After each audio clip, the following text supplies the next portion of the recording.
Alô você, tudo bem, gente? Pessoal, vamos lá para a nossa aula de número 3, referente à playlist de máquinas elétricas. Bom, eu vou continuar a segunda parte, agora vai ser a segunda parte referente a transformadores, tudo bem? Mas antes de mais nada, sempre faço aquele pedido simples. Se inscreve no canal, compartilhe os amigos aí, vamos participar desse processo de aprendizado, né? Espero que vocês estejam gostando. Se gostou, bota seu like aí, beleza? Então vamos lá, depois da nossa vinheta. Partiu pra aula!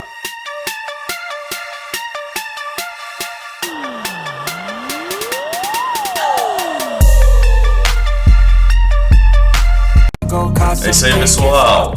Voltamos. Transformadores. Hoje é a segunda parte, hein? Segunda parte.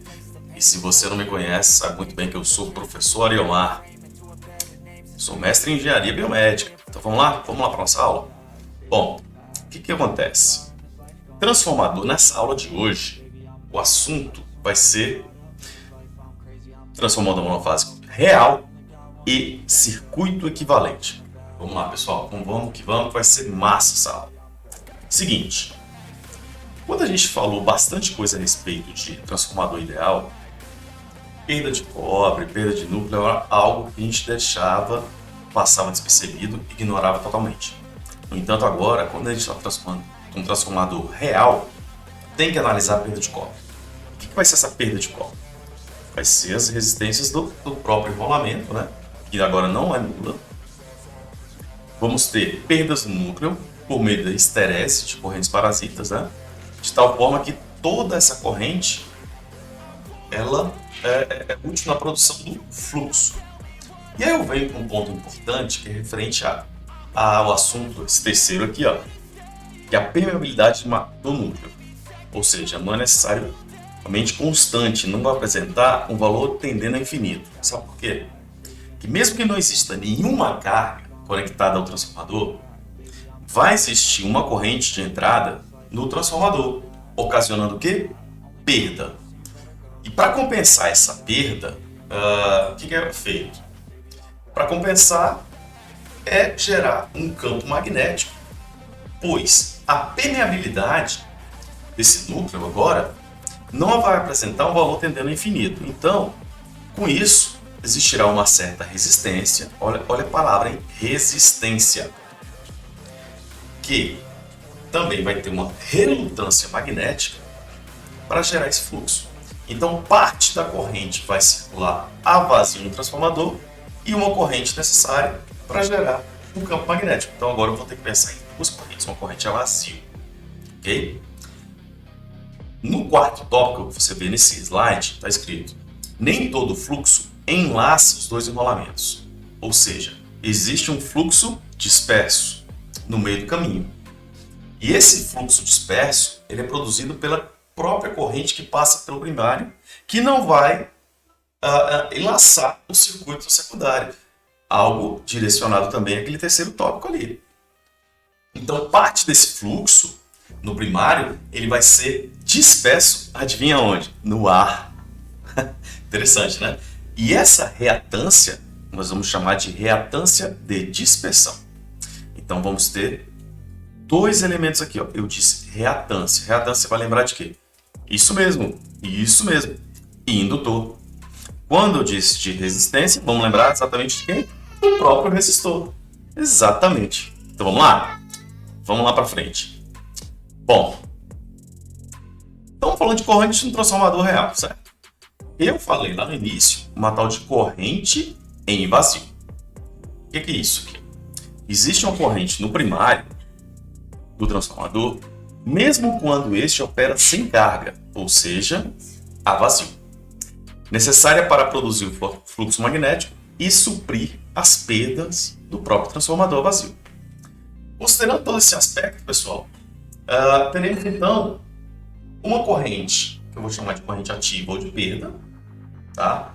ou não, e uma outra corrente magnetizante ou reativa, ou seja, eu vou ter essa magnetizante ou reativa, você pode perceber que ela vai ter 90 graus atrasada. Por quê? Porque eu estou falando a respeito de um indutor, certo? De um indutor. Então eu quero que você observe exatamente aqui em cima, estou passando o mouse em cima. Olha esse diagrama aqui, ó. Eu vou ter a tensão do primário, essa corrente HE, que é exatamente a corrente ativa, o fluxo magnético, a corrente do fluxo, e eu vou ter o que? A corrente evasiva, certo? Lembrando que o fluxo magnético ele tem um atraso de 90 graus em relação a essa tensão do primário, beleza? Então, vamos lá. Todas as grandezas que aparecem no diagrama fasorial, ou seja, este diagrama fasorial, devem necessariamente estar na mesma frequência. Isso é importante, frequência. Logo, a corrente de excitação deve ser tratada como uma grandeza senoidal. Beleza, pessoal? Olha aqui. Eu coloquei deve ser tratada. Só que, na forma real, quando a gente for trabalhar na forma real mesmo, tá? Mas durante a aula você vai verificar que podemos utilizar um circuito equivalente, desprezando algumas coisas, e vai chegar a uma coisa muito, muito parecida com o que acontece no fato real. Então pode ignorar de forma coerente, tudo bem? E aí eu digo aqui, ó, a forma real de corrente de excitação não é senoidal. Aí você deve estar pulando da cadeira agora. Nossa, o que é isso? Como é que a corrente não é senoidal? Eu vou te mostrar já já pelo gráfico, você vai observar. Assumindo que essa corrente de excitação assume valores baixos de 1 a 5% da corrente nominal, pode-se desprezar. Beleza, é o que eu estou dizendo para vocês, pode-se desprezar. Então, ó, vamos lembrar que essas equações nós vimos na aula passada. Se você se perdeu, ó, chegou agora, caiu de paraquedas aqui, acompanhe a playlist, que você vai compreender as coisas de forma mais coerente, beleza? Segue a playlist toda, segue toda. Beleza, vamos lá. Bom, olha esse gráfico. O que eu disse no slide anterior? Que a corrente de excitação não é senoidal, lembra? Então, observe esse gráfico. Aqui eu quero que você veja esta linha aqui, que está fazendo mais uma parábola, está bem com a cara de senoide, né? É em relação ao fluxo, tá? Esta outra, que aparece com esse pico mais elevado aqui, e ela mais achatada, né? Achatada não, mais alongada, só que encurtada, mais fininha, em relação à corrente, tá bom? Bom, olha só. Se você está bem atento, você já percebeu que isso aqui é de esterese, né, pessoal? Exatamente. Exatamente esterese. Então, vamos acompanhar cada detalhe aqui. Quando eu tenho uma corrente, o fluxo igual a 1, observe aqui, ó, ponto 1. A minha corrente, ela está 1 linha, ou seja, esse ponto é referente a 1 linha. Quando eu aumento esse fluxo até o 2, até esse 2, observe que está bem alinhado o gráfico 2. Esta corrente passa para 2 linhas, certo? Olha como é que ela fica. Quando eu chego no ponto de saturação da esterese, lá no 3, o que tem que acontecer? Eu tenho que aumentar significativamente a minha corrente. Ó para onde a corrente pula. Então, observe que tanto o fluxo quanto a corrente, apesar deles estarem, de certa forma, próximos, não dá para calcular isso de maneira próxima. Eu não vejo como uma senoide essa corrente. Essa corrente não é uma senoide. Então, se ela não é uma senoide, se você acompanhar os outros pontos aqui, observe, ó, quando a esterese está fazendo fluxo contrário e esse fluxo magnético chega ao ponto 4 aqui, a minha corrente vai chegar a 0. Exatamente 0. Está aqui. E quando chega no ponto negativo, ou seja, agora o meu fluxo aqui está nesse ponto aqui, 5, que ele é 0. O que vai acontecer com a minha corrente? Minha corrente vai ficar negativa. Então, de fato, eu vou ter uma positivo, negativo, tanto da corrente quanto do fluxo. Contudo, ela não pode ser considerada bem uma senoide. Exatamente. Esse gráfico, você consegue enxergar tudo isso aí. E, focaliza esse gráfico, dá um print na tela aqui, guarda para sempre isso aqui, porque com isso você vai entender bastante coisa aqui para frente. Então, eu vou ter um fluxo disperso, é o que eu vou mostrar para você agora, tá? Fluxo disperso, olha só. O fluxo disperso, nem todo fluxo produzido no enrolamento primário passa através do enrolamento secundário, pois algumas linhas do fluxo deixam o núcleo ferromagnético e passam através do ar. Ou seja, é aquele fluxo disperso, né? Ou seja, eu vou perder fluxo. Então, na figurinha aqui embaixo, você observa que existe o fluxo magnético, aqui ó, fluxo magnético girando em torno desse núcleo. Só que aqui eu tenho ó, o fluxo disperso tanto do primário quanto o fluxo disperso do secundário. Consegue ver? Bem, essa parcela desse fluxo que passa através do enrolamento, mas não passa através do outro, é chamado de fluxo disperso. Estou dizendo agora. O fluxo disperso no primário e no secundário podem ser modelados com a reatância indutiva e indutiva no primário e no secundário. Ou seja, eu vou ter que colocar o indutor aqui como representação, que a gente já sabe trabalhar com cálculo de indutor, capacitor, resistor. Então, falei no início da aula que seríamos falar de circuito equivalente, certo? Então, você vai ver, nesta aula teremos circuitos equivalentes, certo? Veja só, eu quero que você observe na figura que o fluxo múltiplo produzido aqui, ó, aqui eu tenho fluxo de dispersão no primário, fluxo de dispersão no secundário e as resistências do enrolamento de cada primário, certo? Veja só, a perda, o circuito equivalente então vai ter perda, né, e fluxo disperso. Essa perda no cobre eu vou utilizar a simbologia do R1, resistência, e R2 para o secundário. Enquanto que, para a questão do fluxo disperso, eu vou utilizar uma reatância indutiva, como se fosse um indutor X1, X2, X2 secundário, X1 primário. Essa corrente de excitação, eu posso falar que é de magnetização e é proporcional à tensão induzida. Ou seja, ó, proporcional à tensão induzida no primário, em 90 graus, logo pode ser modelada como uma reatância indutiva Xm em paralelo com o enrolamento primário. Beleza. Enquanto que correntes de perda é proporcional à tensão induzida no primário e em fase com essa tensão. Então pode ser modelada como uma resistência RC em paralelo com o enrolamento primário. Pô, parece que ficou confuso agora, não foi? Ficou um pouco confuso. Contudo, eu quero que você veja este desenho. Veja esse desenho, ó. Agora vai ficar mais fácil. O que nós dissemos anteriormente, pessoal? E nós teríamos para a questão indutiva, né?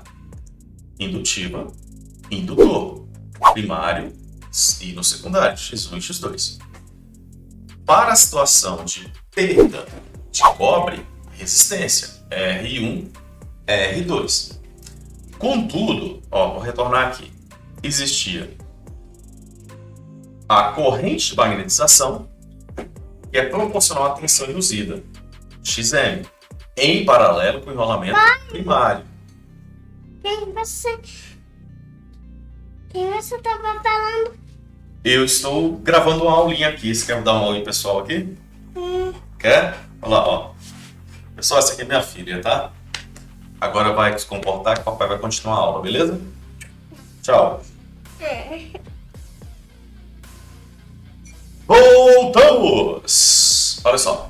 Corrente de perda. Corrente de perda é proporcional à tensão induzida no primário e em fase com a tensão. Ou seja, vamos lá para o desenho novamente, olha lá. Este X1 aqui, quem vai ser? O fluxo disperso no primário. X2, fluxo disperso no secundário. Quem é o R1? É a perda no cobre do primário e R2, a perda no cobre do secundário. Beleza? Agora, lembra da corrente de magnetização e corrente de perda a vazio? Então, olha só. Esse I0 aqui é a corrente a vazio, onde eu vou ter a corrente de fluxo, certo? E a corrente de perda. A corrente de perda, ela vai ser produzida por esse RC, que é a resistência, que a gente vai chamar do corpo, resistência do corpo. Enquanto que este Xm é a reatância indutiva mútua. Opa! Então, esse cara aqui é referente ao primário. Exatamente. Aqui nós temos um pequeno desenho aqui, se você olhar só essa parte, é o ideal.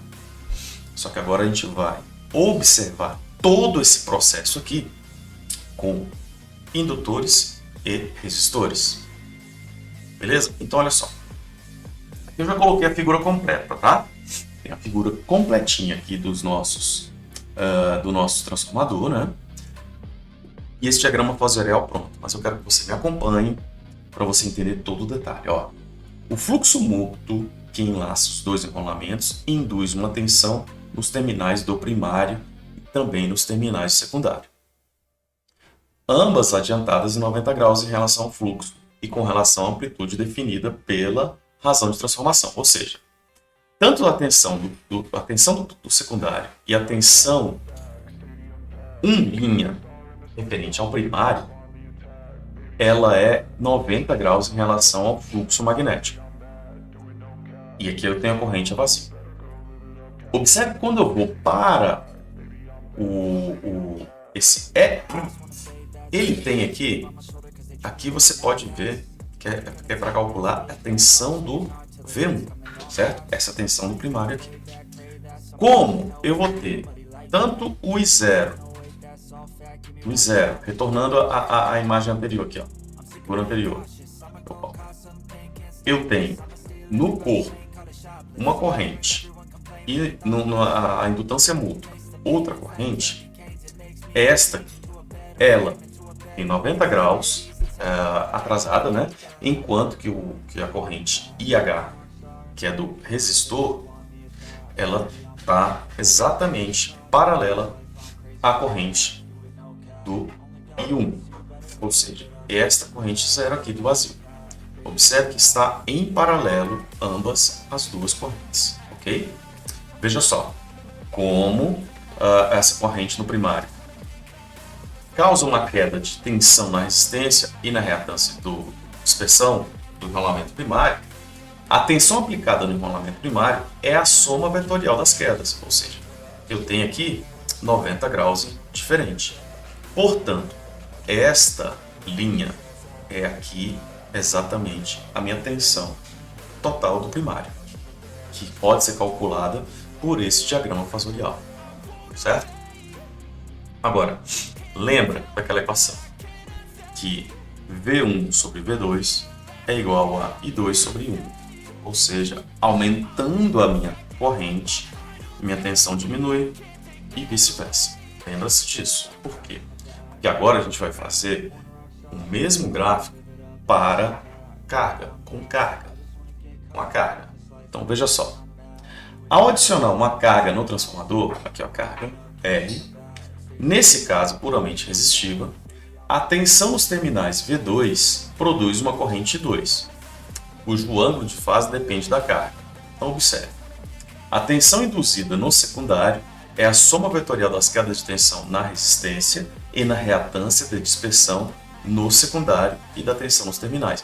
Então aqui eu tenho a corrente 2, o V2, que é o V2, e eu tenho que somar tanto o E2R2 com o J2X2. De onde vieram esses caras?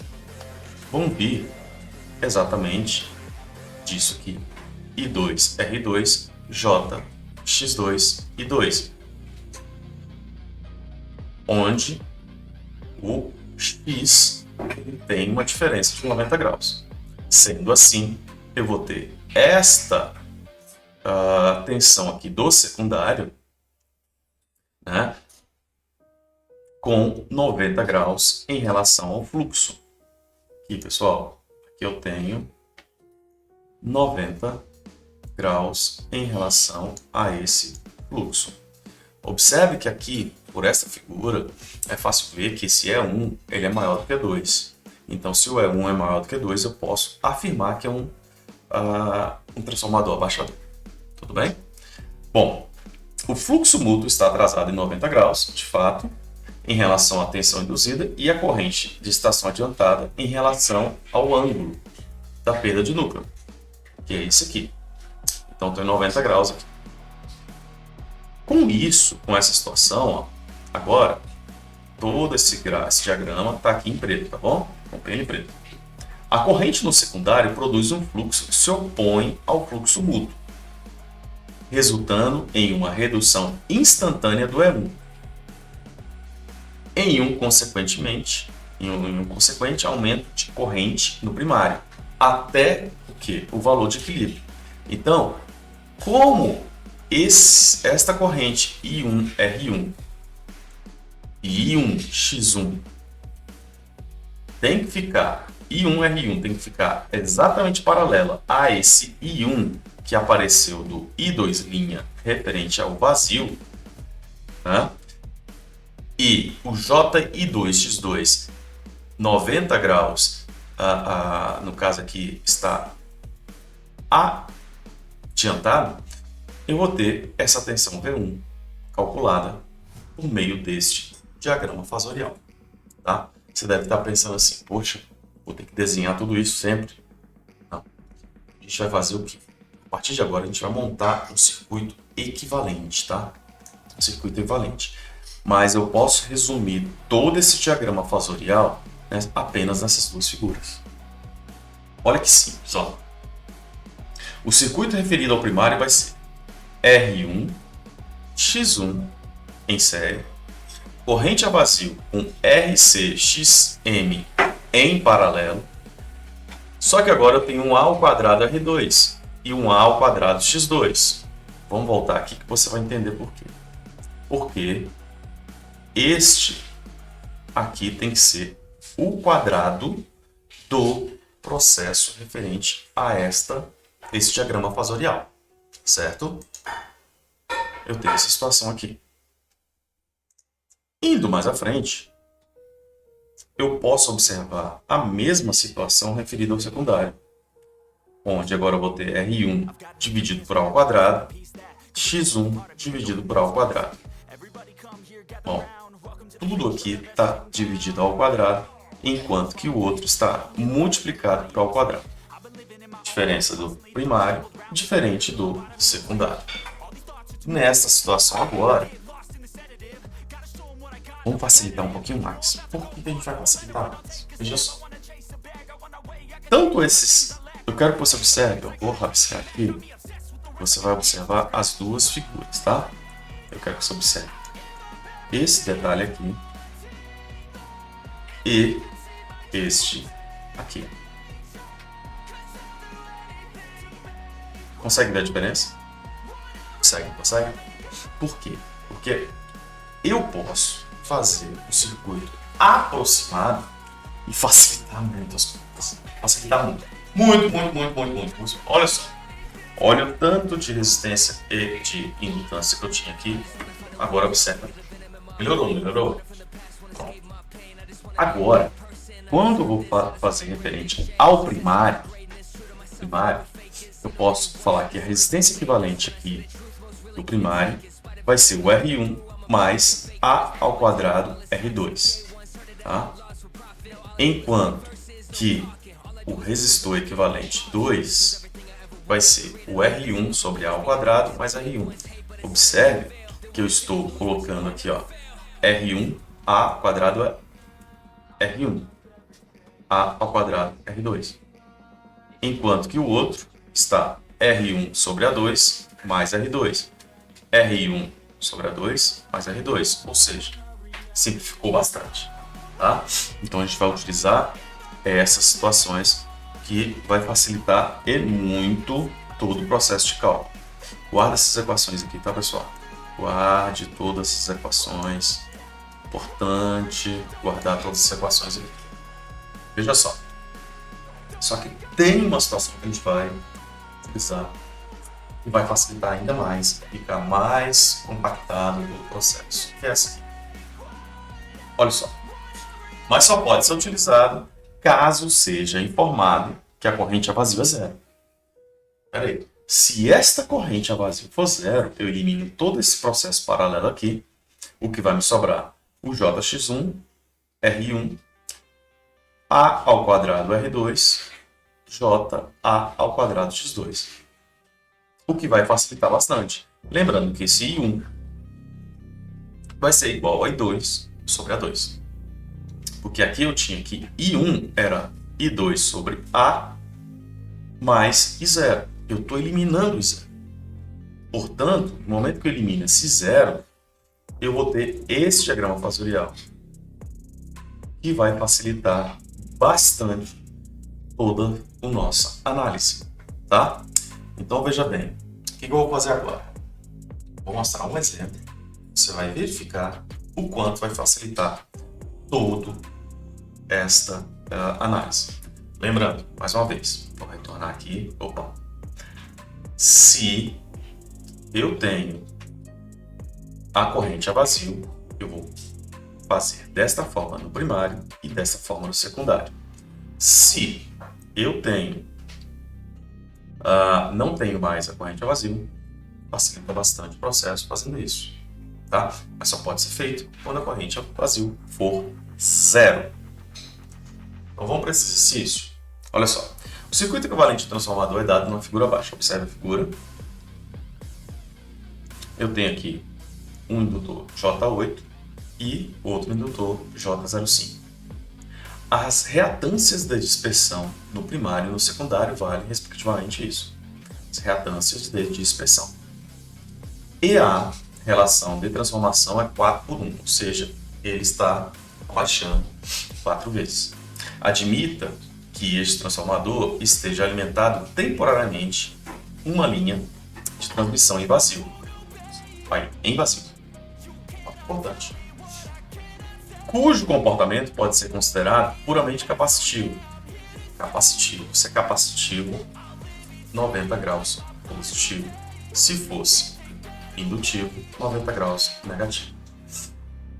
A corrente 2 no secundário tem valor eficaz de 40 kA e a tensão V2 na carga é igual a 100 kV. Qual o valor eficaz da tensão V1 em kV? Aí eu tenho nossas opções aqui, tá? Vamos fazer os cálculos. Primeiro, o I2 era 40 kA, 90 graus capacitivo, 90 graus. A corrente eu vou considerar como ângulo zero, a tensão do secundário. Para facilitar os cálculos, primeiramente o aluno deve determinar a impedância equivalente no transformador.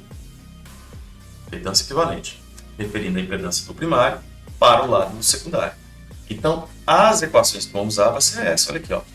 Z1 de referência do secundário é Z1 sobre A ao quadrado. Quem é o Z1? É o J8. Opa, ficou sumido aqui, mas é o J8, tá? J8 aqui, eu vou retornar. Você vai ver aqui J8 e o outro 0,5, J05. Portanto, J8 sobre 4 ao quadrado, por que 4? Porque A era de 4:1.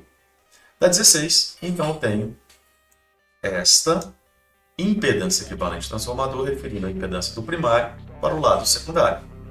Então, o Z equivalente aqui vai ser este que você encontrou, é o Z1 referente ao secundário, mais o próprio Z2, que é J5.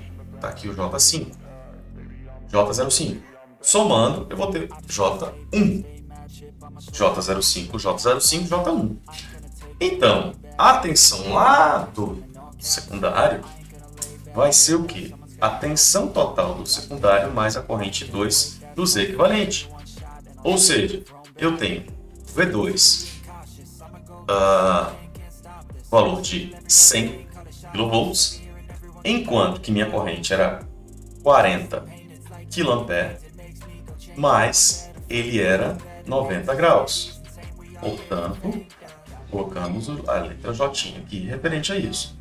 Como eu sei que J mais J é igual, J vezes J é J quadrado, eu vou ter um valor de menos I ao quadrado, raiz de menos I ao quadrado, igual a menos 1.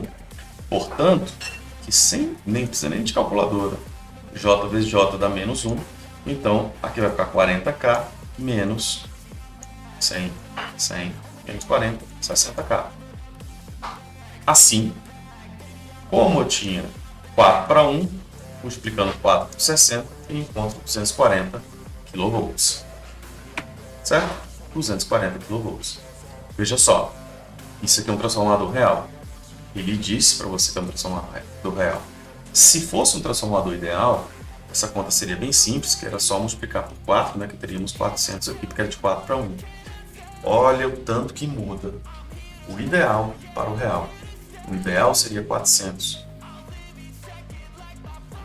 mas o real deu 240 kV. Beleza, vamos para um segundo exercício? Segundo, ó. Nesse segundo exercício, a impedância do circuito equivalente de um transformador de 20 kV, kVA, que é kV ampere, 20 kV, né? É diferente com 8.000/240, ou seja, eu tenho de 8.000 para 240 espiras e 60 Hz, deve ser determinado. Beleza. O ensaio vazio foi efetuado no lado secundário do transformador, para reduzir a tensão máxima a ser reduzida. E o ensaio de curto-circuito foi realizado no lado primário do transformador, para reduzir então a corrente a ser medida. Essa aqui nós temos isso, ó. Ensaio vazio no secundário. Vazio no secundário, 240V. A corrente vazia no secundário, temos 7,133 A. A tensão no vazio secundário, 400. Atenção que seria aqui é potência, né? Aqui é potência. Um erro aqui, desculpa. O VCC 489, ICC 2,5 A e PCC 240 watts. Encontre as impedâncias no circuito equivalente aproximado, referindo ao lado do primário, e faça um desenho esquemático desse circuito. Bom, veja só. As soluções que eu temos é essa aqui. Primeira coisa que eu tenho que fazer, a relação de espira desse transformador. Lembra que era de 8.000 para 240, então eu tenho A de 33,33. Segunda situação, fator de potência durante o ensaio a vazio vai ser, olha só, o fator de potência é o cosseno do ângulo, que seria o PVZ, VVZ e Z. Aqui nós tínhamos 400, vou tornar aqui de maneira mais rápida. Aqui nós tínhamos 400, ó, isso aqui realmente é um P, tá? É um P. E nós temos que esta continha 400 multiplicado, eu vou ter isso aqui atrasado. 0,234. Com isso, a potência na carga vai ser exatamente assim. Corrente no vazio no C, tensão vazio C, vai ser o arco cosseno do fator de potência. O arco cosseno disso aqui é menos 76,5 graus. Isso aqui você consegue achar facilmente pela sua calculadora, colocando o arco cosseno, né, de 0,234. E esse IO0C é equivalente a 7,133 e 240.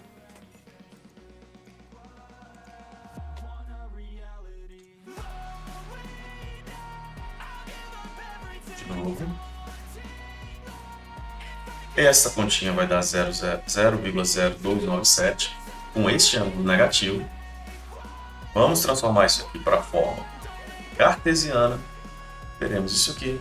Então, eu sei que 1 sobre RC vai ser este valor e J1 sobre XM é esse valor.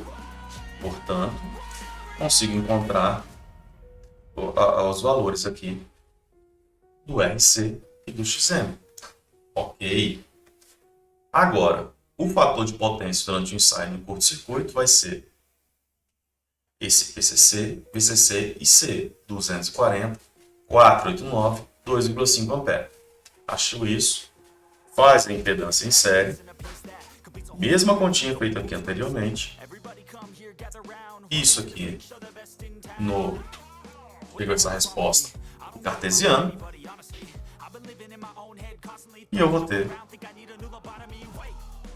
essa resistência equivalente e a impedância equivalente.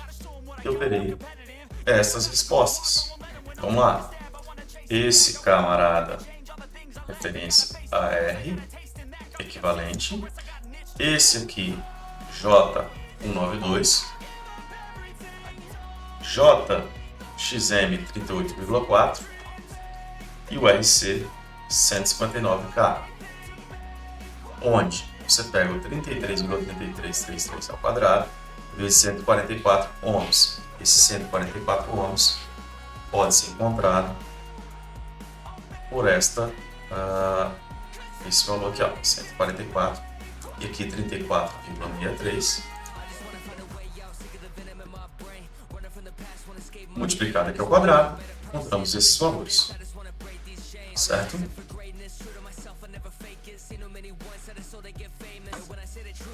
Bom, espero que vocês tenham entendido. Ficou alguma dúvida? Reveja o vídeo, faz seu comentário, tentar achar a solução para cada uma desses valores aqui, tá? E não se preocupem, ainda vai ter aula parte 3 de transformador, parte 3, tá? Vamos seguir nesse esquema, vamos ter a parte 3. Um grande abraço a todos, nos vemos na próxima aula, hein? Tchau!